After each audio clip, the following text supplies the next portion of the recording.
Assalamualaikum warahmatullahi wabarakatuh. Bismillahirrahmanirrahim. Hadratin Nabiyil Mustafa Sayyidina Muhammadin sallallahu alaihi wasallam wa ala alihi wa ashabihi wa azwajihi wa dzurriyyatihi wa ali baitil kiram yusul ila mu'allifadil kitab Sayyidul al-Mabari Fathul Mu'izzusun wa yusul wa yusul wa yusul أسألك بالشفاعة وأسألك البركات من بدارين الفاتحة. أعوذ بالله من الشيطان الرجيم. بسم الله الرحمن الرحيم. الحمد لله رب العالمين الرحمن الرحيم مالك يوم الدين.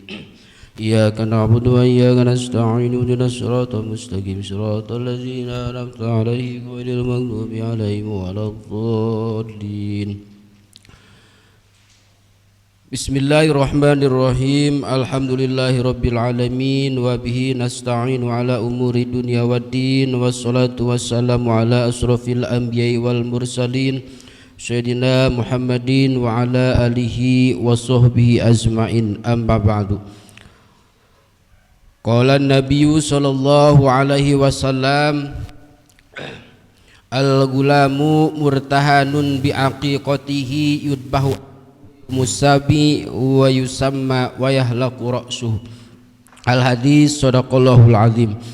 Para hadirin jamaah rahimakumullah yang sama-sama dirahmati Allah Subhanahu wa taala, pada kesempatan pagi hari ini insyaallah kita akan bahas masalah aqiqah. Apa itu yang disebut dengan aqiqah? Nah, dalam fikih itu ada disebut aqiqah. Awas jangan sampai salah baca. Kalau kita lihat kitab kuning Arab gundul itu aqiqah dibaca angkekot kan. Akekot itu kalau di Madura yang saya ceritain kemarin itu adalah salah satu ilmu yang menjadi kuat gitu, akikot ya. Itu kemarin yang sudah saya ceritain tentang masalah santrinya Syekholil Bangkalan itu ya. Nah, ini akikoh. Hadirin jamaah rahimakumullah yang sama-sama dirahmati Allah Subhanahu wa taala, apa sih yang disebut dengan akikoh? Nah, akikoh yaitu al-aqiqatu kadahiyatin. Akikoh adalah ma yudbahu inda halqi sya'rihi. Yang dimaksud dengan akikoh yaitu hewan yang disembelih bersamaan dengan memotong rambut anak yang baru lahir. Itu disebut dengan akikoh. Akikoh adalah ma yudbahu inda halqi sya'rihi. Yang dimaksud dengan akikoh adalah hewan yang disembelih bersamaan dengan memotong rambut anak yang baru lahir. Itu akikoh. Nah, akikoh ini hadirin itu enggak beda jauh kadahiyatin pijamai ahkamihima. Akikoh adalah enggak beda jauh layaknya seperti hukum kurban. Pijami ahkamihima, dari segala bentuk hukum-hukum yang berkaitan dengan akikoh itu sama dengan hukum kurban. Nah, contoh min jinsiha, dari jenis hewan itu sama dengan kurban. Wasaniha, dan tahunnya hewan kurban. Waniyatiha, dan niatnya itu pun gak beda jauh dengan hewan kurban. Nah, kita bahas akikoh. Hadirin jamaah rahimakumullah, apakah ada anjuran oleh Nabi untuk melaksanakan akikoh?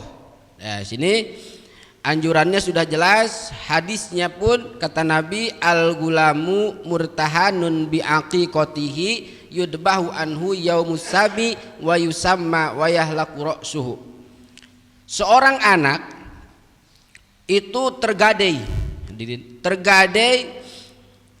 dengan akikahnya. Yudbahu anhu yaumus sabi wa yusamma wa yahlaqu ra'suhu. Maka yang disembelih di hari ketujuh diberi nama dan rambutnya pun dipotong. Ini anjuran untuk melakukan atau melaksanakan akikoh. Nah, kadang-kadang kan kita nggak tahu apa sih alasannya anak kita yang baru lahir itu mesti diakikoh, ya kan? Mesti diakekah bahasa kitanya, mesti diakekah. Apakah hukumnya? Hukumnya adalah sunat. Sunat. Nah, tujuannya apa sih anak kita, bahkan kita sendiri itu mesti diakikah? Nah, ini kan tadi dalam hadis dikatakan al-gulamu murtahanun, seorang anak itu tergadai, Pak. Jadi tergadai. Nah, untuk menebusnya itu adalah dengan melaksanakan akikoh. Nah, gitu.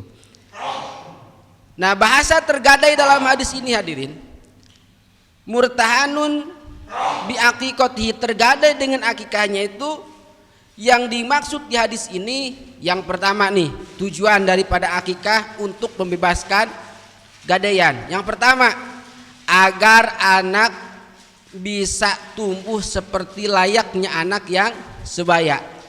Yes. Anak lahir di hari ke-7 kita potong rambut, akikah, akikoh. Nah, maka tujuannya adalah supaya si anak ini bisa tumbuh layaknya seperti anak yang sebayanya, di normal. Ya, usia 1,5 tahun sudah bisa jalan atau sudah bisa ngomong. Nah, itu kan sudah seperti layaknya seperti biasa, normal lah gitu kan. Nah, tujuannya adalah seperti itu.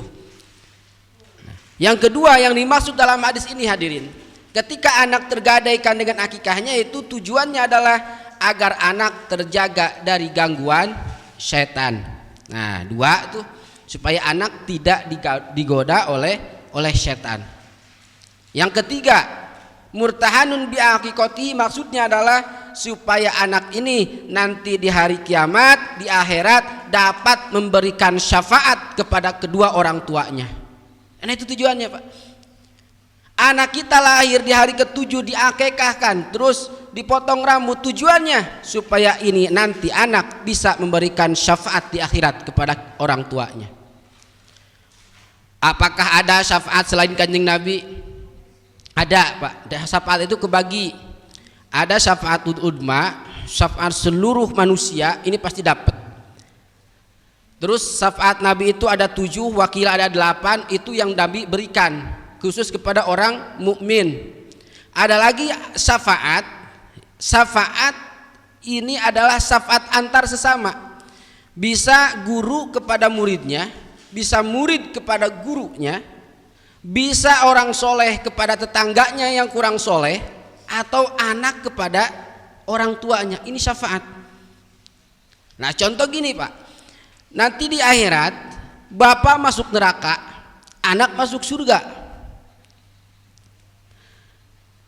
Anak ini gak mau masuk surga kalau gak bareng dengan orang tua.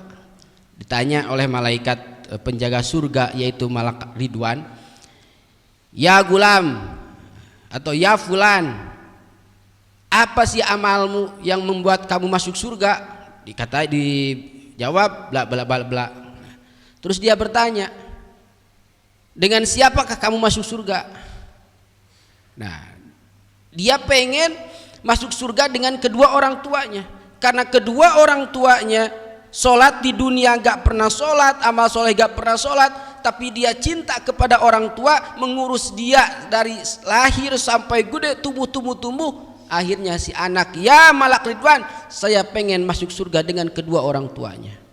Diperlihatkanlah kedua orang tuanya ternyata ada dalam neraka. Nah, bisa diangkat oleh si anak ini disebut dengan syafaat.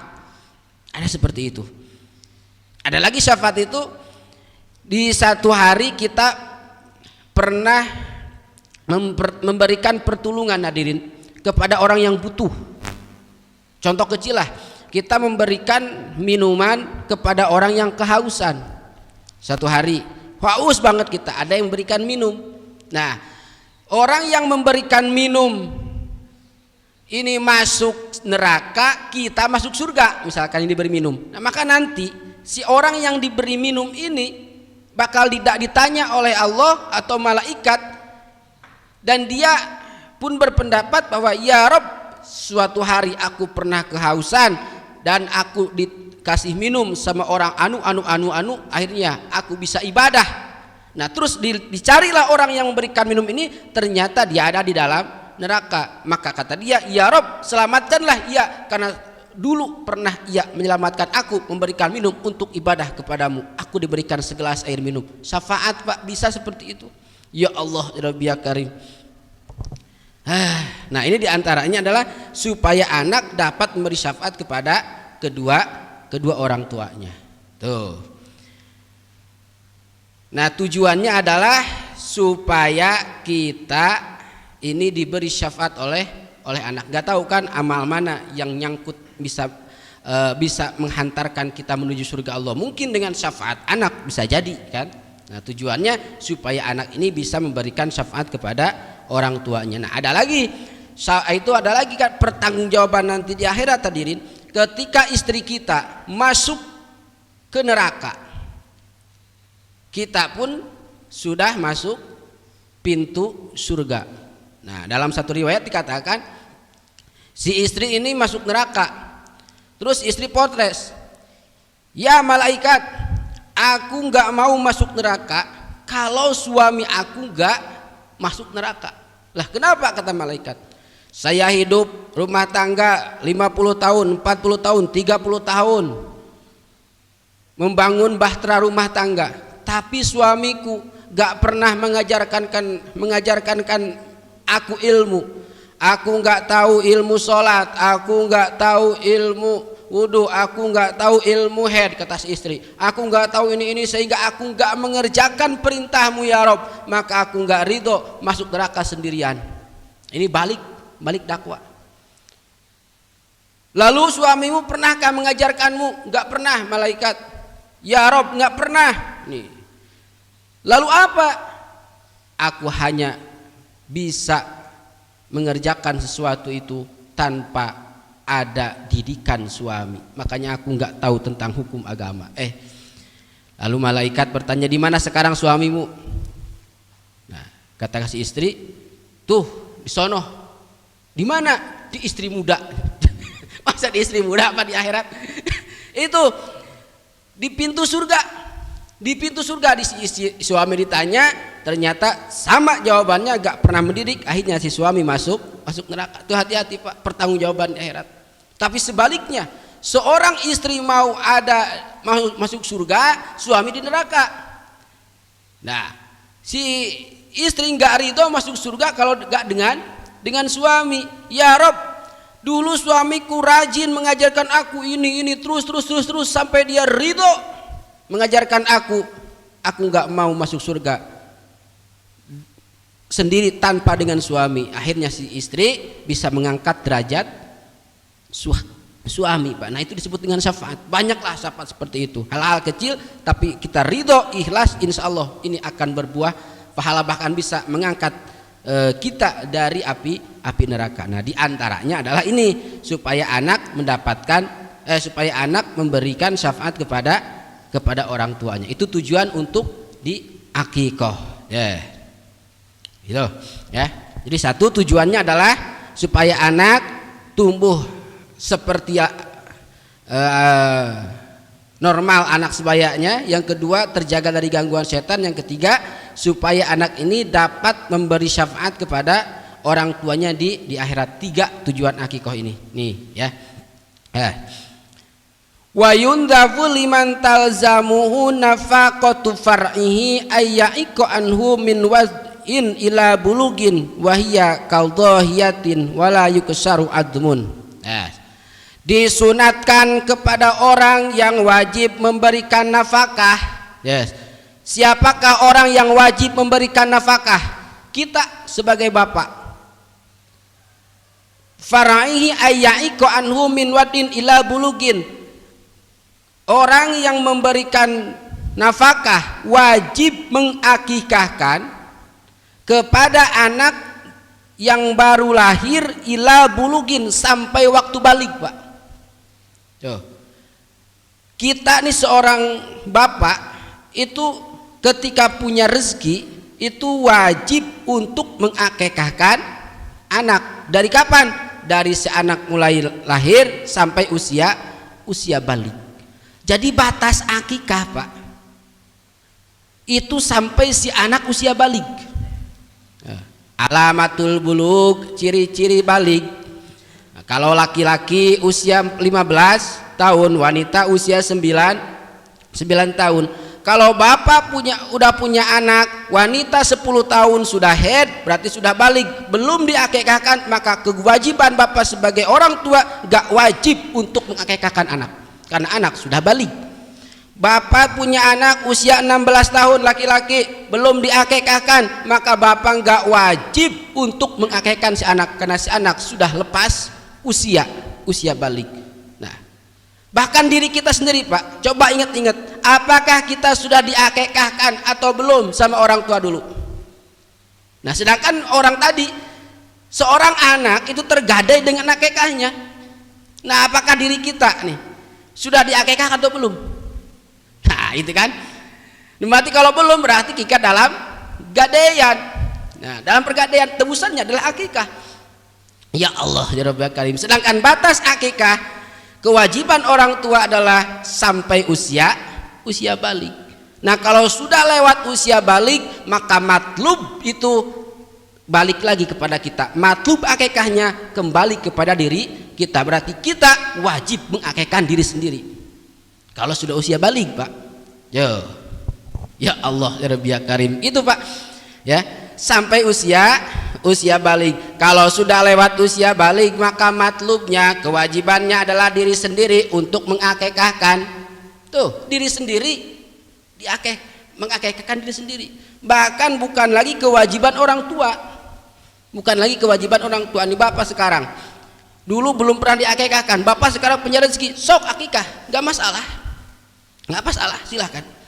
Asal jangan potong rambut aja, Pak, ya. Kebayang lagi marah Pak, yang dipotong rambut bapaknya udah kumisan. Wah, udah. Yang penting jangan dipotong rambut. Nah, kalau belum akikah, sudah melewati usia balik, maka kewajiban orang tua gugur dan matlubnya itu balik lagi kepada diri sendiri atau dirinya si anak. Ya Allah ya Rabbi ya Karim. Wa tasadduqu bi matbuhin yab'asuhu ilal fuqara habu min nidaihim ilahi wa min tasadduqi nayan wa ayat bahasa bi'a wiladatihi wa yusamma fihi wa in mata qablahu. Ya, setelah diakikah wa tasadduqu, maka disodakohkan bi matbuhin, dengan cara dimasak. Si akikah, si daging akikah itu diberikan kepada fakir miskin, lalu diberikannya dengan matang. Ya ba'suhu ilal fuqara ahabu min nidaihim. Nah, itu yang lebih dicintai oleh Nabi itu adalah diberikan, bukan dengan cara diundang. Nah, itu kan. Nah, sedangkan kan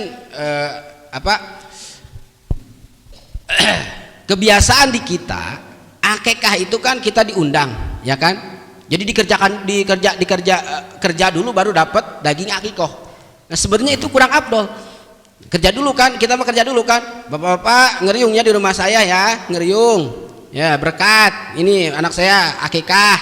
Ngeriung. Berarti kan itu kita dikerjakan dulu kan. Minta doanya kan. Lalu dikasih ini daging akikah ini. Nah, itu kan. Nah, itu kurang afdol, Pak. Yang lebih ahabu minidaihim ilahiyah wa minat tasadduq na'iyan. Yang lebih bagus itu, lebih hebat itu, bapak menyembelih hewan akikah, dipasak, diberikan ke tetangga. Bapak datang sini, anak saya akikah nih, anak saya akikah. Hebat seperti itu, Pak. Ketimbang orang mengundang tetangga, kerabat untuk datang. Itu kan walimah disebutnya. Tapi itu nggak ada masalah sih. Memang itu sudah lumrah ya, bener kan? Nah, benar. Nah, tapi hebatnya adalah akikah itu diberikan sendiri-sendiri, bukan kita yang datang untuk menjemput akikah itu sendiri. Ya, itu seperti itu. Ini dalam kitab Fathul Mu'in, jelas keterangannya. Tapi nggak ada masalah sih, nggak ada masalah. Ya, nanti saya dikira aja saya anti berkat lagi kan. Nah, gitu ya. Ya Allah ya Rabbi ya Karim, wa ayud bahasa bi'a liwaladatihi, maka usia si anak ketika sudah umur 7 hari seminggu, si anak udah umur 1 minggu lalu si anak diakikah. Kalau kita gak mampu usia 7 hari, maka fa'ilam yatahayya payumar robi asyara, di usia si anak 14 hari, 7 hari kelahiran si anak, kita belum mampu, belum punya biaya untuk akikah, nanti di tanggal 14. Tanggal 14 pun belum ada rezeki, belum ada duit, gak punya duit, fa'ilam yatahayyi aqo anhu yaumu ahadi wa isrina, di tanggal 21 7 14 21, silahkan pilih. Setelah itu lewat 21 hari enggak punya duit, terserah kapan aja, yang penting si anak jangan sampai melewati usia batas balig. Kalau perempuan 9 tahun plus sudah head, laki-laki 15 tahun. Nah di usia seperti itu, dalam luang lingkup balik, maka si anak masih ada dalam tanggungan kita. Ketika si anak sudah lewat masa usia balik, maka kewajiban akikah bukan tanggung jawab kita lagi sebagai orang tua, tapi matlubnya kembali lagi kepada si anaknya. Tuh. Paham ya? Itu masalah usia kewajiban akikah. Wa in mata qablahu, walaupun si anak itu sudah wafat sebelumnya, Pak. Nih, bapak punya anak, istri bapak punya anak, dalam kandungan usia 8 bulan prematur atau 7 bulan wafat dalam kandungan. Nah brojol kan. Nah maka si anak ini itu pun sama Pak, mesti diakekahkan karena masih tergadai. Bahkan lebih abdol si anak ini yang meninggal itu lebih abdol akekahnya ini, akekahnya, karena ini si anak yakin nanti di akhirat sudah akan memberikan syafaat. Itu kan hebatnya itu. Wa in mata qablahu, walaupun sudah wafat, maka si anak tetap kita akekahkan. Usia 7 bulan prematur kan, belum berbentuk benar-benar bayi, tapi sudah ada ruh kan. Usia 4 bulan kan sudah ditiup ruh, ya kan? Berarti kan sudah ada tanda-tanda kehidupan. Sudah usia 4 bulan, 5 bulan, 6 bulan, 7 bulan prematur keluar wafat. Nah maka si anak yang pertama mesti dikasih nama, yang kedua tetap dalam gadaian akikoh. Ya, hebatnya ini. Wa in mata qablahu, walaupun sudah wafat tetap si anak mesti diakekahkan. Yes. Bal yusannu tasmiyatun siktin balagha zamanana firruh. Yeah. Nah ini masalah akikah.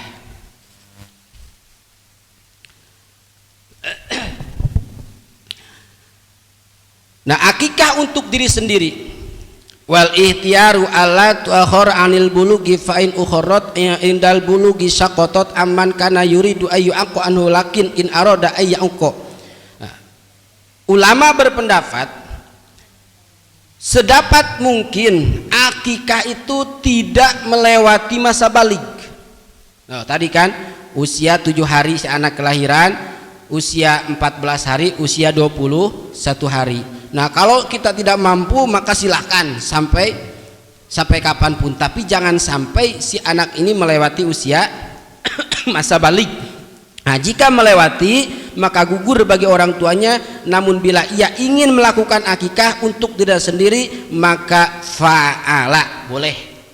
Boleh Pak. Nah Bapak sekarang nih belum akikah dulu, atau kan laki-laki 2, perempuan 1, bapak dulu diakekah sama sama bapaknya bapak itu 1, berarti tinggal 1. Nah maka silakan bapak akekah 1 lagi, silakan, nggak ada masalah sekarang Pak, nggak masalah ya. Lalu ada pertanyaan, apakah akikah untuk orang tua yang sudah wafat boleh atau tidak? Orang tua yang sudah wafat boleh nggak kita akekah? Bapak punya orang tua, punya ibu, punya bapak sudah wafat tapi belum akikah dulu, apakah boleh? Nah sedangkan kewajiban akikah adalah orang tua, bukan anak ke orang tua, tapi orang tua ke ke anak. Nah ini bapak saking cintanya kepada ibu, saking cintanya kepada bapak, maka bapak punya niat, saya mau akikah ibu saya yang sudah wafat, saya mau akikah bapak saya yang sudah wafat. Apakah boleh atau tidak? Dalam kitab Fathul Wahhab, ini saya kutip dari kitab Fathul Wahhab. Nah, dalam kitab Fathul Wahhab disebutkan, wala tudhiyata li ahadin an akhara bi ghairi idnihi walau kana mayitan.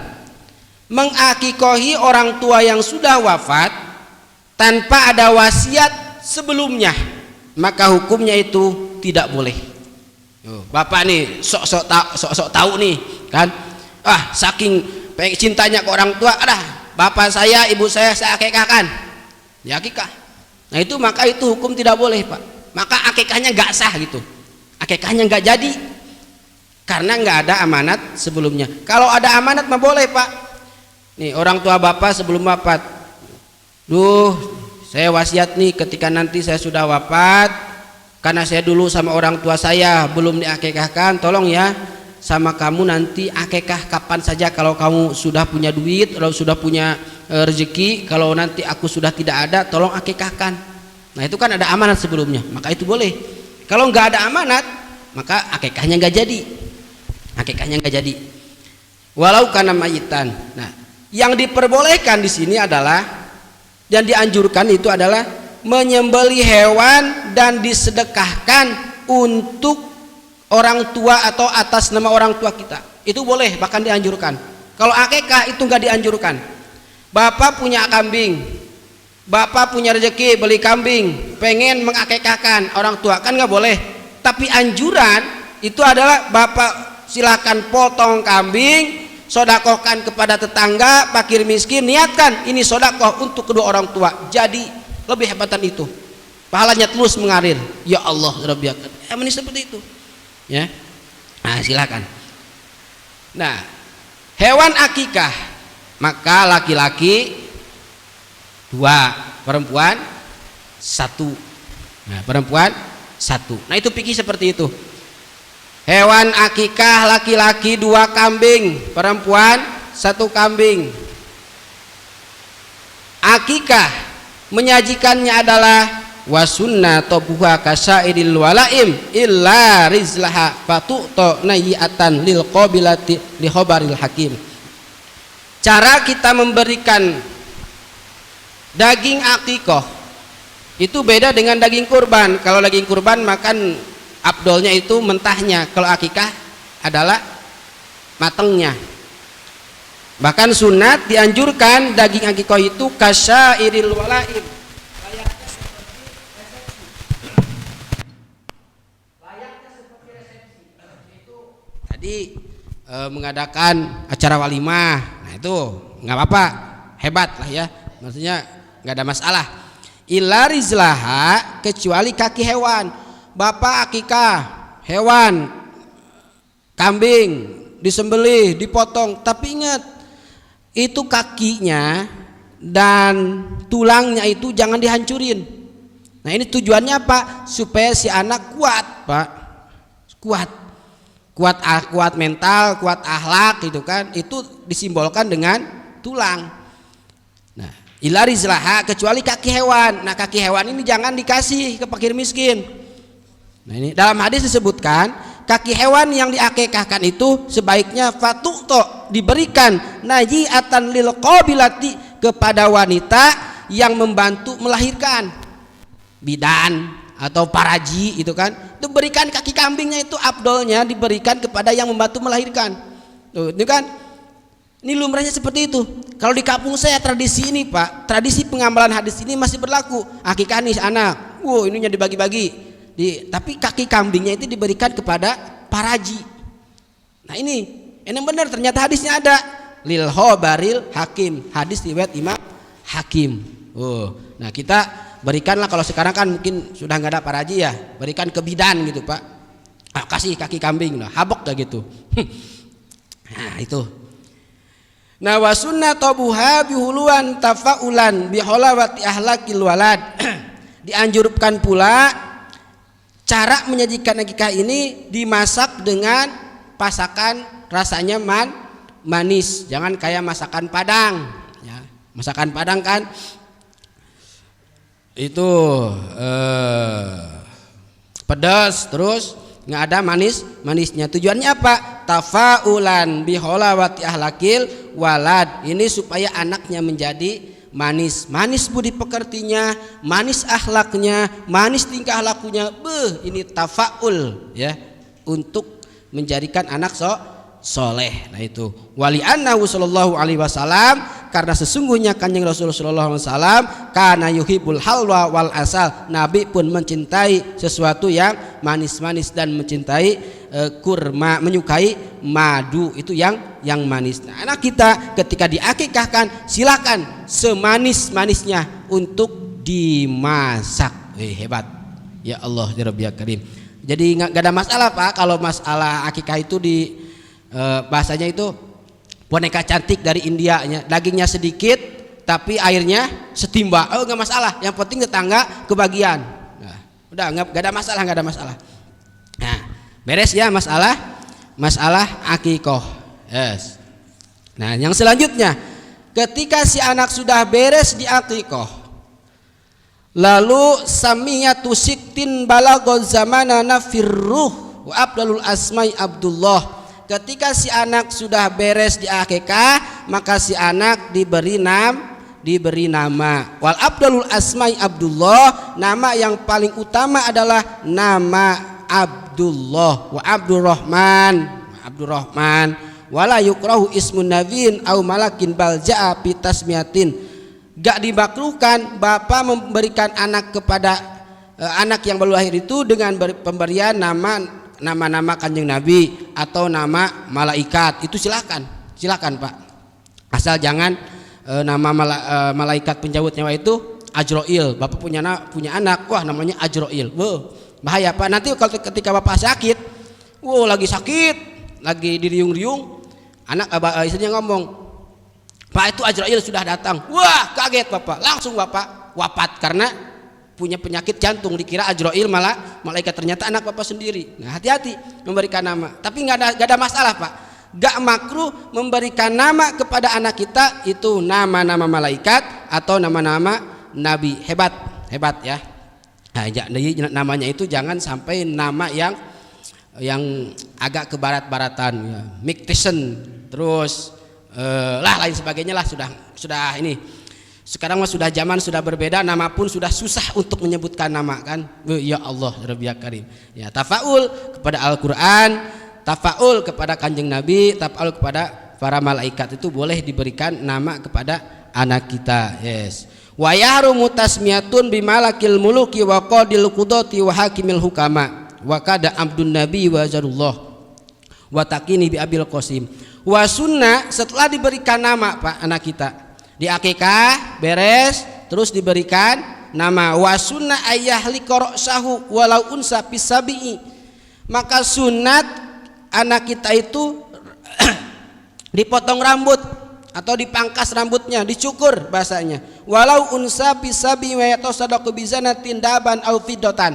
Nah ini ketika ada walimah akikah kan, kita biasa cukur rambut. Nah ini tujuannya apa?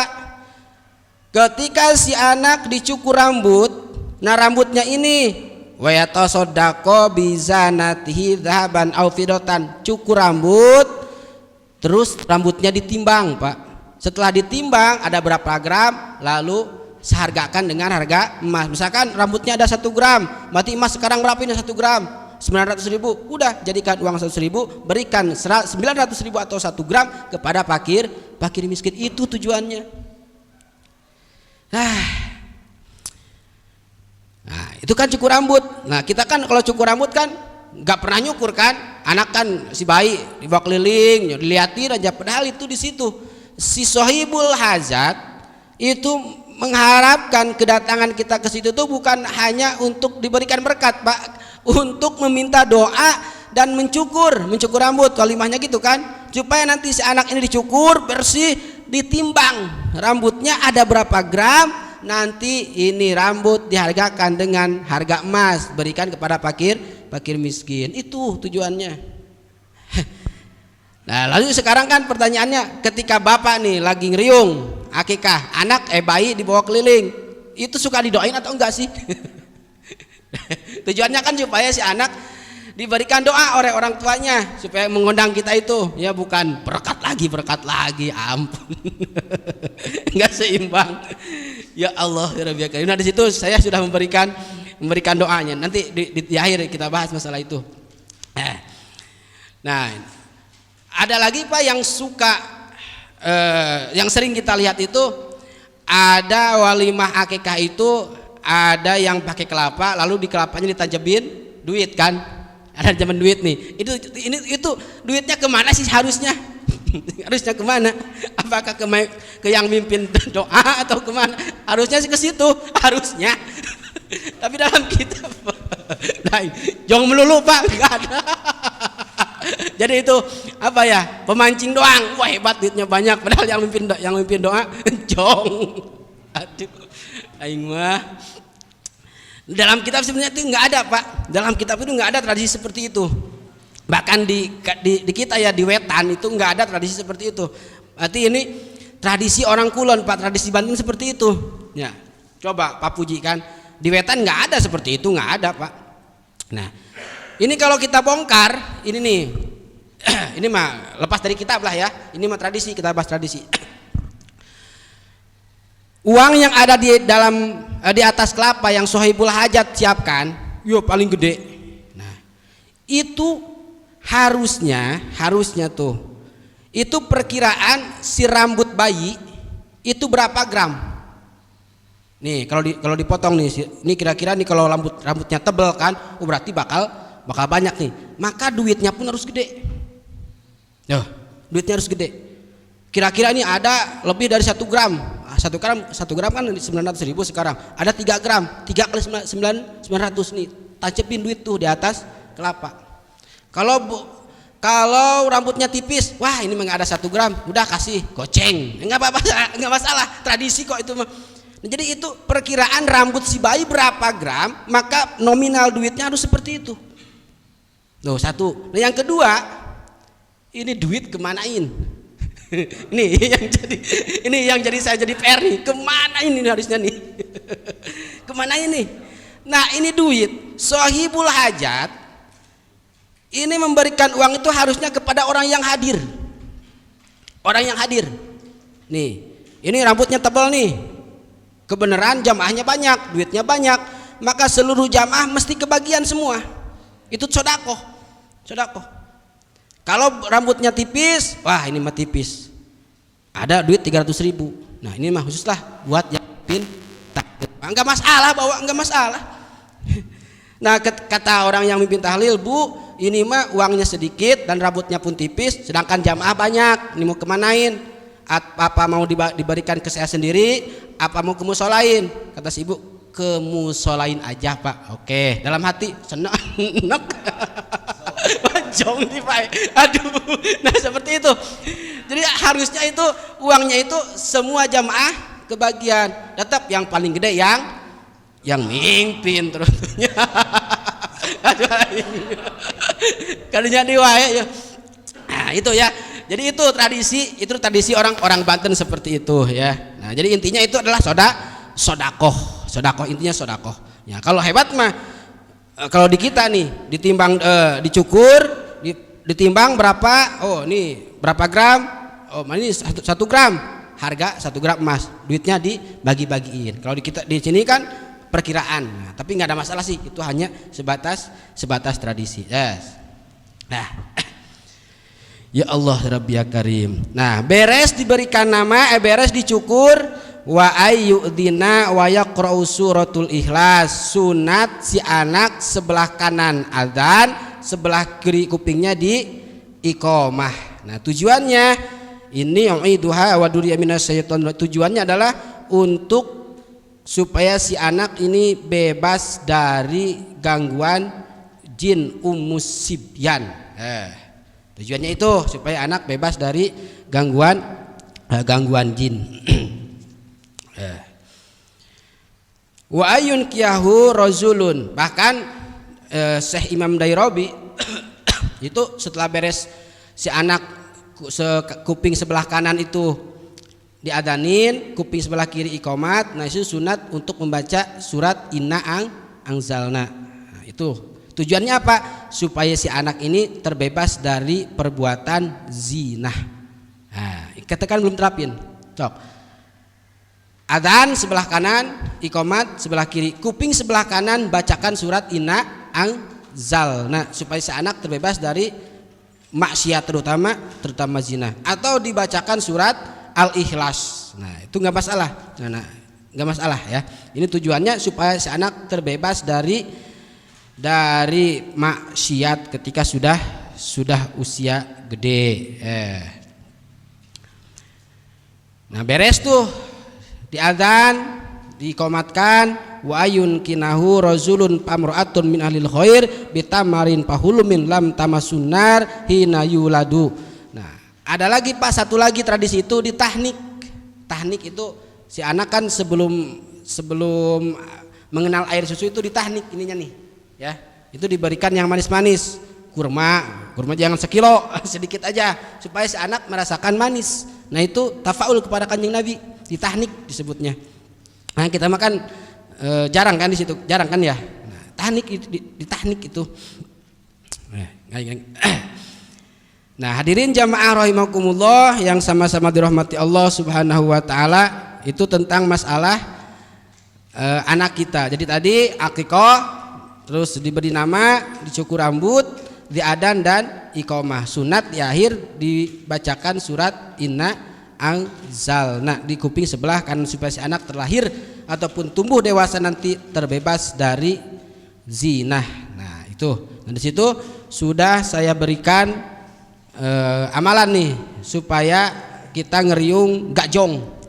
Gak jong. Doa ketika mencukur rambut bayi. Nah, ini pendek Pak. Silakan Bapak ketika nanti ada walimatul aqiqah, itu kan si bayi kan dikeliling biasanya kan, itu supaya orang tuanya itu diberikan doa, bukan untuk diliatin. Nah, itu sunat tadi dicukur supaya dapat gede duitnya Pak. Maka semakin banyak rambut yang dipotong semakin gede duit yang akan kita dapat di kelapa. Ya. Doa ketika mencukur rambut bayi. Nah, ini ketika mencukur rambut bayi nih suratnya 3 kali, kanan, tengah, kiri, atau tengah dulu, kanan, kiri nggak masalah. Yang penting sunat 3 kali, 1 kali nggak ada masalah. Nah, ketika Bapak memotong rambut si bayi, nih baca doa ini, Bismillahirrahmanirrahim, Alhamdulillahirabbil alamin, Allahumma nurus samawati wa nurus syamsi wal qamar, Allahumma sirullah nurun nubuwah Rasulullah sallallahu alaihi wasallam, walhamdulillahirabbil alamin. Itu pendek Pak, hafalin. Nah, beres kan cukur rambut. Nah, lalu si bayi doakan setelah beres cukur rambut, doanya ini, Allahumma inni u'iduha wa duriyataha bika minasyaitonir rajim, Allahumma ij'al likulli sya'ratin nuron yaumal qiyamah, Allahumma ij'al, ya Allah jadikan likulli sya'ratin setiap rambut yang dipotong tadi nuron yaumal qiyamah, cahaya di hari kiamat. Nah, itu doanya, Allahumma ij'al likulli sya'ratin nuron yaumal kiamah. Nah, beres gitu kan, ya sudah selesai. Nah, selesai beres seperti itu. Nah, silakan Bapak hafalin ketika nanti ada walimah supaya bisa mencukur dan mendoakan si bayi. Nah, ini di bawah doa agar anak menjadi anak soleh. Nah, ini amalan yang saya dapat ijazah dari ajengan Yuyu. Ini nih. Nah, ini ketika anak sedang tidur Pak. Nah, ini kalau bapak-bapak punya anak perempuan berarti hebatnya abdolnya oleh bapaknya. Kalau bapak punya anak laki-laki abdolnya sama ibunya. Satu, ketika anak tidur nih, bapak bacakan Fatihah 1 kali, ayat kursi 1 kali, terus surat Toha dari ayat 1 sampai ayat 5 1 kali. Lalu tiupkan ke si anak ke ubun-ubunnya, tiupin Pak setiap malam atau seminggu sekali gak masalah. Yang lebih hebat lagi di mana si anak dilahirkan. Malam misalkan lahir hari Senin, berarti malam Senin, itu lebih abdol. Ya, tapi hati-hati, nanti dibacakannya jangan sampai salah baca, jangan sampai ke ibunya. Kata ibunya Al-Fatihah, di ibunya yang dibacain. Wah, ibunya istri bapak mungkin, hei ngapain mau doain supaya saya wafat ya, terus saya mati ya, supaya bisa kawin lagi ya. Nah, itu jangan sampai salah seperti itu. Ini anak Pak ya, anak supaya menjadi anak soleh. Nah, itu ya, silahkan Bapak amalin ini. Doa mencukur rambut bayi dan doa setelah mencukur rambut bayi serta doa untuk anak menjadi anak yang soleh. Dan mudah-mudahan anak kita menjadi anak-anak soleh, anak kita nanti di akhirat bisa memberikan syafaat pertolongan kepada kita. Amin ya Allah ya Rabbal alamin. Silakan sebelum saya tutup, ada pertanyaan tentang masalah akikoh.